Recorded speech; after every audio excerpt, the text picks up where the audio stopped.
Dans la précédente vidéo, on a vu comment créer des signaux et comment créer une fonction, en fait, qui va être exécutée à cause de nos signaux. Maintenant, on va regarder comment interagir envers les différents objets contenus dans un formulaire. Premièrement, on veut vérifier si un bouton est coché en appuyant, par exemple, sur un bouton.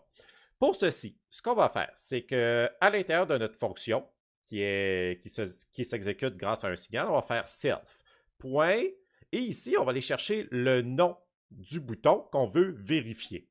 Comment on fait pour savoir le nom d'un objet? Ce que vous faites, c'est que vous allez dans Qt Designer, on retourne dans l'éditeur de l'interface ici, et vous cliquez sur l'objet en question. Dans l'éditeur de propriété ici, la première propriété, en fait, c'est Object Name. Donc, vous voyez ici que c'est Radio Button, que ça s'appelle avec un B majuscule ici. Donc, c'est de cette façon-là qu'on connaît le nom de notre objet. Si on revient ici, donc, le nom de notre objet, et on fait un point et on écrit is checked avec un C majuscule ici, et vous pouvez stocker la réponse, ça va vous retourner un true ou un false dans une variable booléenne. Donc, si on retourne à notre FCT1 là, qui s'exécutait quand on appuyait sur le bouton 1, print cliquer, c'est pas très intéressant. Ce que je veux savoir, c'est si mon Radio Button 1, le premier, en fait, qui s'appelle seulement Radio Button, est coché. Donc, ce que je vais faire, c'est que je vais me créer une variable, donc var1 ici, je vais faire self, point, radio button, ici, avec un B majuscule, n'oublie pas, et on écrit is check. C'est la fonction que j'avais à écrire. Et après ça, je vais faire un print var1 ici. Je sauvegarde et je réexécute ici mon formulaire. Surveillez bien. Donc là, ici, on a modifié notre fonction 1. Je vais cliquer sur fonction 1. Donc, vous voyez, ça m'a printé un false. Si je coche celle 1 ici et que je réappuie sur le bouton 1, ça va me retourner un true parce qu'il est coché en ce moment. Maintenant, supposons que je veux appuyer sur le bouton, mon gros bouton, le bouton 1, et que je veux, avec ce bouton-là, cocher mon radio button. Ce que je vais faire, c'est que je vais faire self.myButton. Ici, c'est le nom de mon bouton, et je vais utiliser la fonction setChecked. Et je vais écrire true. Donc, coche-moi ça. Oh! On va le coder, donc self.radioButton, ici, .setChecked, et on va écrire true entre parenthèses. Et vous voyez ici que mon code a bugué. Ça arrive souvent hein, que la console bug pendant que vous faites des formulaires. Ne vous inquiétez pas. Donc, quand ça bug, ça va faire le noyau est mort, démarrage en cours. Il va redémarrer la console et vous allez pouvoir y appuyer sur le gros bouton vert. Donc, ici, ça va marcher. Donc, je clique sur le bouton 1 ici. Et vous voyez, qu'en cliquant sur le bouton 1, ça m'a sélectionné ici mon radio button.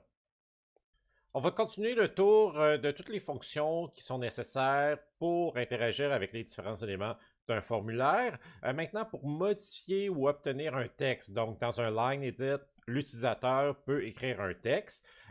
Pour récupérer ce texte-là et après ça l'utiliser comme vous voulez dans votre code, vous allez utiliser la fonction self. Le nom de votre line edit ou en fait de votre objet et vous allez faire .text, on ouvre et on ferme les parenthèses. On n'oublie pas d'ouvrir et fermer les parenthèses et vous pouvez stocker votre variable texte dans la variable de votre choix.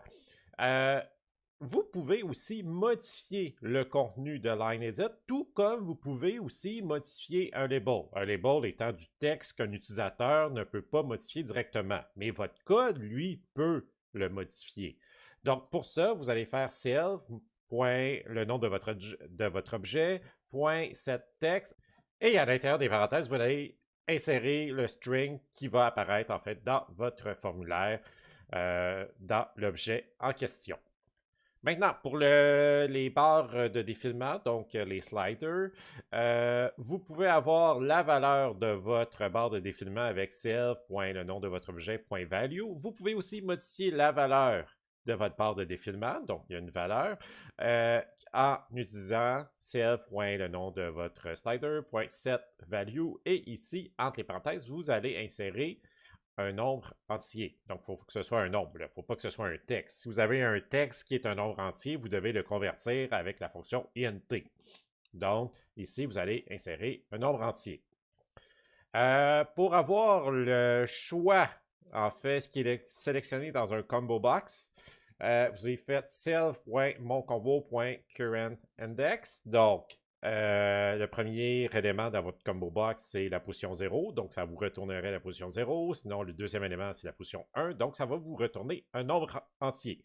Si vous voulez modifier l'élément sélectionné dans votre combo box, vous allez utiliser self.le nom de votre objet, .setCurrentIndex, et vous allez écrire ici, entre parenthèses, un nombre entier. Vous pouvez aussi créer des boîtes de dialogue. Quand on parle de boîte de dialogue, c'est que vous avez votre formulaire ici et il y a une petite boîte ici qui va s'ouvrir avec OK pour fermer cette boîte-là. Ça, vous allez utiliser ici la fonction queueMessageBox.about. On ouvre les parenthèses, on écrit self, virgule, on écrit un premier string qui est le titre. En fait, c'est le titre, c'est de votre boîte de dialogue. Donc, dans l'exemple ici, le titre, c'est miaou. Donc, c'est ce que vous voyez dans le haut, là, juste à gauche du X. Et le troisième élément, c'est aussi un string qui va être, en fait, le contenu, ce qui va être écrit dans votre boîte de dialogue. Donc, ça, c'est de cette façon-là qu'on crée une petite boîte de dialogue qui va popper.